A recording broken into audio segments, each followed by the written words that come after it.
Abramos a palavra de Deus em Filipenses, no capítulo 1.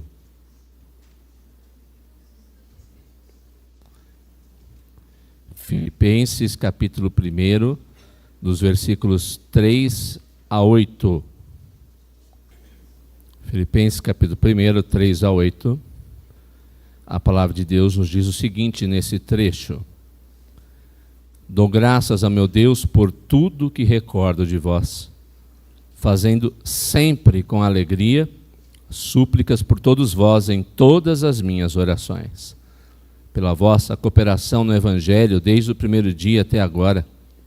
Estou plenamente certo de que aquele que começou boa obra em vós há de completá-la até o dia de Cristo Jesus. Aliás, é justo que eu assim pense de todos vós, porque vos trago no coração, seja nas minhas algemas, seja na defesa e confirmação do Evangelho, pois todos sois participantes da graça comigo. Pois minha testemunha é Deus, da saudade que tenho de todos vós, na terna misericórdia de Cristo Jesus. Feche seus olhos, oremos. Bendito Deus, louvamos o seu nome nessa manhã e clamamos que em sua infinita graça e misericórdia venha falar ao nosso coração, um coração empedernido, um coração teimoso, persistente em andar em seus caminhos e escolhas, um coração naturalmente avesso à tua vontade e à tua palavra. Ó, se teu Santo Espírito não nos quebrantar, nada entenderemos e muito menos faremos a tua vontade. Portanto, ó Santo Espírito, vem, transborda-nos, quebranta-nos, ajuda-nos, que a tua palavra seja, e sempre que será a verdade, seja o instrumento do Senhor para nos transformar à semelhança de Cristo Jesus. Oramos em nome dele. Amém. Alegria resulta em ação, é o tema da mensagem dessa manhã. Queridos, é muito comum vermos pessoas que se dizem alegres e se extravasarem, às vezes, das maneiras mais vergonhosas, terríveis, colocando todos os seus instintos para fora. É muito comum a gente ver isso, infelizmente, em regiões onde, por exemplo, existem universidades. Quando as pessoas iniciam seu curso universitário, quando as pessoas passam no vestibular, quando as pessoas se dizem alegres por supostamente terem atingido algum objetivo da vida, elas querem comemorar dizendo que estão alegres, mas da pior maneira possível. Se você nunca esteve, aconselho a não chegar num ambiente, numa região de universidade, logo que os alunos estão começando ou terminando o seu curso. Não é uma boa experiência, não é um bom lugar para estar. Eles acham que ali estão demonstrando alegria, algo que para nós jamais seria imaginável, até mesmo possível. No entanto, a alegria genuína não é egoísta, não extravasa os seus instintos mais pecaminosos, não é fechada em si mesmo. Para o cristão, a alegria se concretiza em suas ações com Deus e com seus irmãos. E é disso que Paulo está falando aqui. Como nós já falamos, a carta aos Filipenses é uma carta que fala constantemente de alegria. Como ser alegre, como se manter nessa alegria para a qual Deus nos criou e nos chamou, que deve existir em Cristo e a partir de Cristo. Eu queria que você acompanhasse comigo aqui 3 lições que falam dessa realidade, dessa alegria em ação. E a primeira lição aqui é que a alegria, ela redunda em ações de graças. Paulo inicia o texto no versículo 3 dizendo isso: eu dou graças ao meu Deus por tudo que recordo de vós. Ele inicia com gratidão, e não é gratidão por qualquer coisa, especificamente gratidão pela vida dos seus irmãos naquela igreja em Filipos. Aquela igreja amada, havia recebido prontamente o Evangelho, se tornara participante do ministério de Paulo. Ele dá graças a Deus pela evidência daquela igreja no cuidado por ele e também no cuidado do trabalho dele, que é a pregação do Evangelho, pelo próprio Evangelho. De maneira que nós devemos entender que também devemos nos esforçar sobremaneira para que olhemos os aspectos positivos na vida dos nossos irmãos na fé. Você prestar atenção, voltando mais uma vez ao texto, versículo 3, dou graças ao meu Deus por tudo que recordo de vós. Quando Paulo diz tudo, é óbvio que na igreja nós não temos só coisas maravilhosas. Quando nós lembramos e nos relacionamos uns com os outros, com certeza vem à nossa mente coisas ruins que aconteceram. Palavras que foram duras, ditas fora de tempo. Um momento que precisávamos e quem sabe aquele irmão não estendeu a mão com aquela ação que a gente esperava. Um misto de coisas boas e ruins acontece nos relacionamentos neste mundo, também acontece na igreja. Mas Paulo faz questão, apesar de tudo que ele recorda, de pensar principalmente nos aspectos positivos do seu relacionamento com a vida dos seus irmãos. Ele agradece pelas boas dádivas que nos concedeu, pelos relacionamentos com os quais ele tinha ali. Nós, infelizmente, temos a mania péssima de trazer à memória apenas, ou em primeiro lugar, os defeitos daqueles que Deus colocou em nosso círculo de fraternidade na igreja, na nossa amizade. Nós sempre pesamos na balança e fazemos ali vemos um resultado, tiramos o que é ruim, o que é bom e ficamos normalmente somente com aquilo que é ruim na vida das pessoas que Deus colocou na nossa vida. Mas ele nos chama a recordar e deixar de lado as coisas ruins e pensar sempre, o que aquele meu irmão, apesar das coisas ruins, das dificuldades que temos enfrentado no nosso relacionamento, quais têm sido as boas dádivas que esse irmão tem concedido para mim? Você é capaz de recordar dos feitos positivos dos seus irmãos em amor, agradecer a Deus por eles? Ou quem sabe você recorda das coisas ruins, mas ao invés de falar para os outros, pensar mal do seu irmão, pensar numa maneira em retribuir o mal que recebeu, você é capaz de, ao entender o controle e soberania de Deus dirigindo a sua vida, de agradecer até mesmo pelos malefícios que você recebe, dizendo, eu não entendo o Senhor, o porquê essa pessoa fez ou está fazendo isso comigo, mas eu quero te agradecer porque eu sei que você está no controle. E quero te agradecer porque ele é meu irmão. Quero te agradecer, quem sabe, porque eu possa falar com ele dessas dificuldades que ele tem em sua vida, mas eu não quero usar de forma nenhuma essas coisas contra essa pessoa. Eu quero agradecer o Senhor por tudo que recordo na vida dos meus irmãos. Isso é muito importante. As ações de graças a levar a pessoa a refletir sobre as bênçãos, ao invés só das coisas ruins, ela vira um círculo vicioso. Eu estou alegre em Cristo, oro, lembro das boas coisas que a pessoa me deu, fez por mim, coloco e registro isso no meu coração, na minha mente, e o resultado é mais alegria. É alegria cada vez em abundância. A igreja de Filipos, como eu disse, tinha imperfeições, problemas. Paulo tem que suplicar por ela várias vezes. Ele diz, sempre em todas as minhas orações eu recordo de vocês. Haviam necessidades que precisavam ser supridas. Paulo não exclui nenhum dos crentes naquela igreja, suplica por eles. Não há ninguém que fica de lado. Isso também é importante quando oramos e agradecemos ao Senhor pela vida das pessoas. Às vezes nós selecionamos as pessoas pelas quais nós vamos orar. Aquele ali eu vou orar, porque eu gosto dele. Aquela pessoa ali, sei lá, é meio intragável, eu acho que eu não vou orar. Outra pessoa na igreja vai orar por ela, não tem problema. Não, Paulo ora por cada um dos crentes daquela igreja, lembrando por cada um deles com ação de graças. E como resultado, tem profunda alegria no coração, e o momento da oração se torna também um momento de profunda alegria. É muito interessante, todos nós somos assim. Vocês já perceberam como às vezes parece que o momento de oração é um momento chato, um momento que tem que passar rápido? Para muitas pessoas é assim.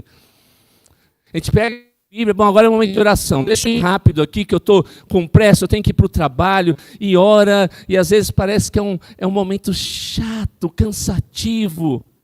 Para Paulo não, um momento de oração e para agradecer, pedir pelos irmãos e agradecer por eles, exercitando a memória pelas coisas boas, é um momento de profunda alegria para Paulo. O momento de oração para a nossa vida tem que ser um momento de prazer, satisfação, onde a gente olha assim quando acaba, nossa, foi tão bom, nem parece que eu gastei esse tempo. Se eu pudesse, eu queria ficar ainda mais orando pelos meus irmãos da igreja. Oração resultar em ação de graças, lembrando das boas dádivas que Deus nos dá pelas pessoas que nos rodeiam, principalmente pelos irmãos da igreja. Isso resulta em alegria, e a alegria resulta em mais oração e mais ações de graças. E especificamente Paulo agradece por duas coisas na vida desses irmãos. Primeiro, pela cooperação a favor do Evangelho. O povo de Deus que recebeu a graça do Senhor por meio de Cristo, que desfruta de paz, é o mesmo povo que agora deve cooperar pela propagação da palavra, comungar das orações e das ações de graças, com perseverança, desejando que o Evangelho se espalhe por toda a face da terra. E isso tem que ser feito com alegria. Para o povo de Deus, a principal prioridade no seu trabalho é o evangelismo, para abreviar a volta do Senhor Jesus Cristo. A vida cristã pode e deve ser avaliada em sua fé pela cooperação do crente, não só no desenvolvimento da sua salvação, mas ao cumprir o mandamento do Senhor de fazer com que suas boas novas sejam conhecidas. Você ora pela propagação do Evangelho, você colabora financeiramente pela propagação do Evangelho, você usa ou coloca à disposição de Deus os seus dons para que isso aconteça. Paulo agradece aqueles irmãos, e isso vem à sua lembrança, cooperavam profundamente com o Evangelho do Senhor. Mas ele também agradece pela certeza da obra de Deus na vida dos filipenses. Na salvação, Deus é aquele que age preservando os seus filhos, e eles demonstram sua salvação pela cooperação no Evangelho, ou seja, a salvação é demonstrada por obras. Deus está agindo em nosso coração, não somente para que sejamos salvos, mas para que também a salvação se desenvolva cada vez mais na nossa vida, num processo de salvação. Paulo está vendo isso na vida dos crentes em Filipos, ora agradecendo a Deus por isso, mas continua orando para que isso se desenvolva na vida deles. O Senhor é aquele que nos ajuda para que possamos agir para o seu reino, fazendo a sua vontade.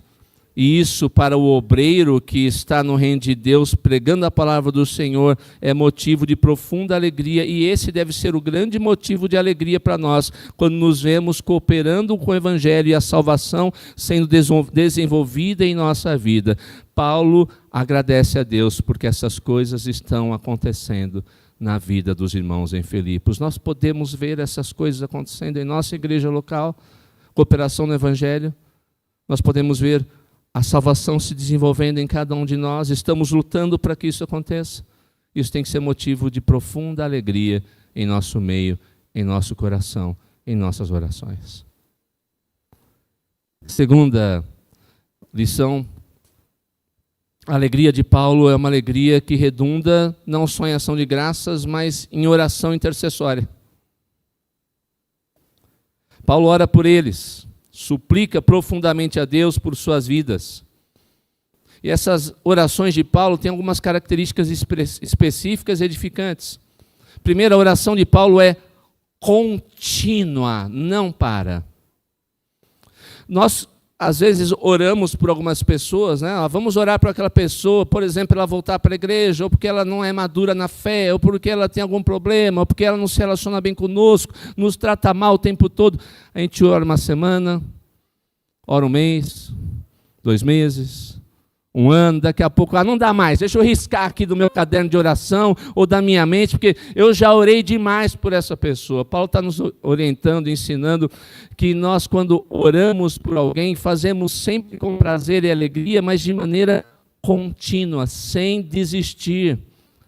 Jesus mesmo nos ensinou essa realidade sobre oração. Ele disse que nós devemos ter o dever de orar sem nunca esmorecer, desistir. Paulo não desiste de orar pelos crentes, pela igreja, nos desafia a jamais também desistir de orar pelos irmãos da fé, pela igreja local, não importa a luta que estejamos enfrentando ou as coisas que não estamos vendo sendo concretizadas, por maiores que sejam os desafios.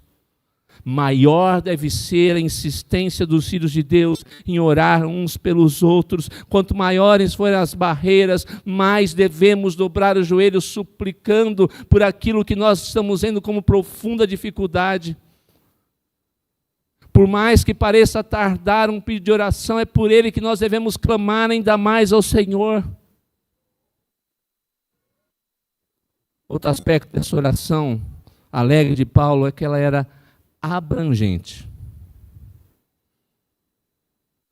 Ora por todos os irmãos de Filipos, como já disse, não deixando nenhum de lado. Nós temos irmãos que passam por necessidades, lutas específicas em sua vida, não devemos esquecer de nenhum deles. Um terceiro aspecto, essa oração de Paulo alegre, é uma oração humilde. Paulo suplica a Deus pelos filipenses. É interessante isso.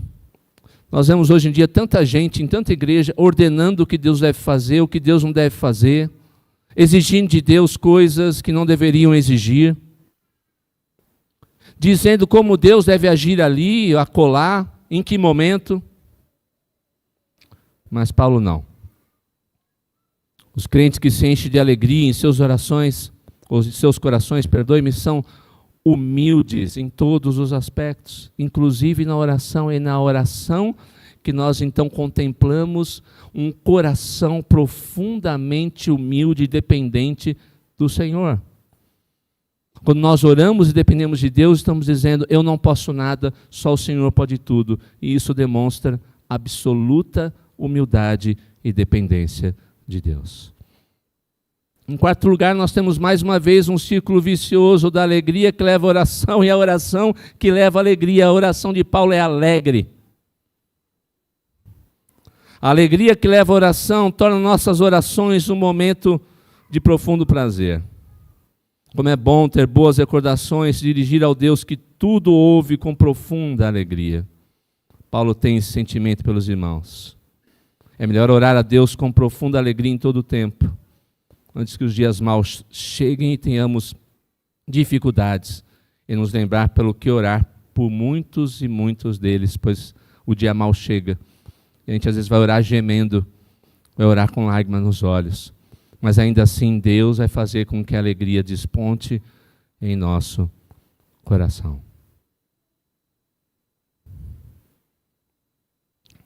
Terceira e última característica dessa alegria no serviço, ou na ação de Paulo, é que Paulo tem alegria pelo serviço que é feito por ele e pelos crentes. Paulo diz, é justo que eu assim pense. Ou seja, é moralmente obrigatório, não há outro caminho para mim que eu pense a respeito de vocês dessa forma. Paulo, no íntimo do seu ser, sabe da lealdade deles à causa do Senhor. Paulo os retém no mais íntimo da sua alma, dos seus pensamentos, porque eles se dispuseram a estar com ele tanto na propagação do Evangelho, nas coisas boas, quanto na sua prisão, no momento difícil da sua vida, nas coisas ruins. A palavra cooperação aqui no original é aquela que nós usamos para comunhão, koinonia. Paulo está se referindo à participação daqueles irmãos não só na oração, não só no trabalho, mas especificamente aqui na vida financeira de Paulo. Ele vai agradecer isso mais lá no final da carta aos Filipenses. Uma vida convertida de fato demonstra isso por meio da alegre, não é pesada, sabe? Não tem jeito, né? Para ser membro dessa igreja tem que ser assim. Não. Por meio de alegre participação com bens e finanças no reino de Deus. A colaboração financeira espontânea, alegre, demonstra uma conversão genuína, uma conversão que veio do alto, não uma conversão aparente que engana os outros.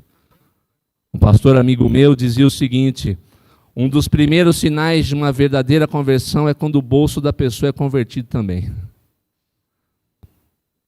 Aliás, a gente vai falar mais para frente numa série de sermões, mas a pessoa que não colabora financeiramente com a igreja, sabia que não pode fazer aquele trecho, orar aquele trecho de oração, vem o teu reino? Não pode. Porque ela está orando pedindo uma coisa, mas não está colaborando para que isso aconteça.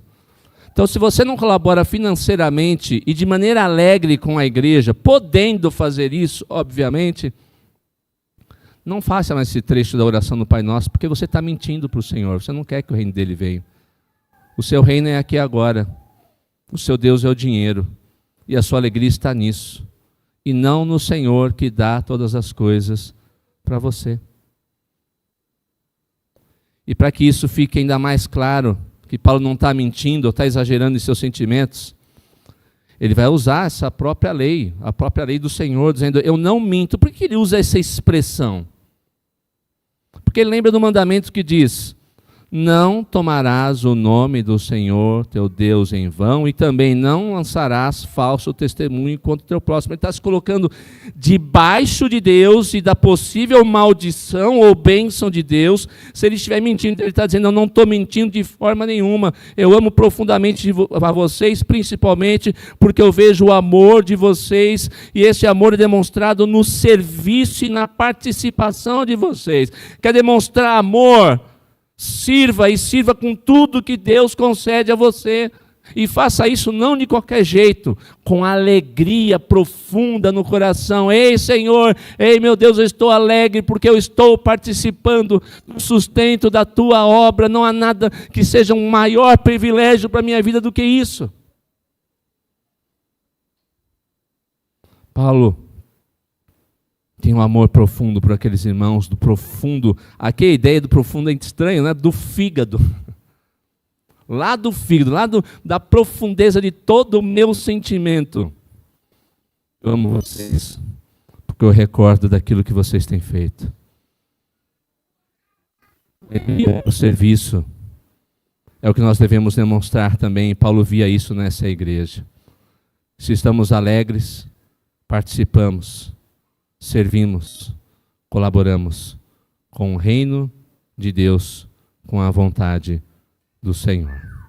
Queridos, vamos nos preparar nesse momento para a ceia do Senhor. Eu queria convidar você a orar por alguns instantes, fechar seus olhos e pedir a direção de Deus. Você tem tido um coração alegre, que transborda em ações de graças? Você tem tido um coração profundamente alegre, que trabalha para o Senhor? Você tem um coração alegre que faz com que você dobre os joelhos e ore por cada um dos irmãos e irmãs da igreja? Ou seu coração tem sido pesado e procurado motivos de alegria em coisas que não vão trazer essa alegria para você? Feche seus olhos por alguns instantes, ore a Deus, clame o seu cuidado, sua direção, preparando-se para o momento e o sacramento da Santa Ceia.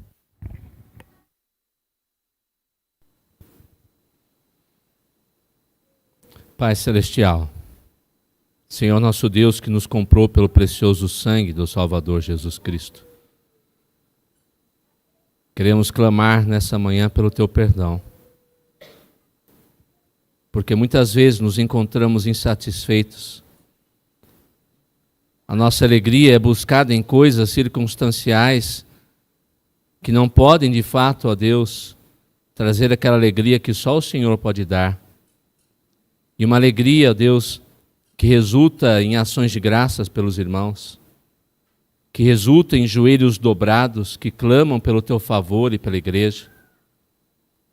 Uma alegria que redunda em serviço com os dons, com os bens que são do Senhor e que o Senhor nos empresta, e que são doados também, ó Deus, com plena satisfação, para ver o teu reino crescer a cada dia para o louvor da tua glória. Perdoa as nossas faltas. Esteja conosco, Senhor nosso Deus, e prepara-nos agora para o sacramento da ceia do Senhor, santificando os elementos que ali estão, e que ao participarmos do pão e do cálice, a tua graça que um dia nos alcançou seja reforçada espiritualmente em nós. Nós oramos em nome de Jesus. Amém.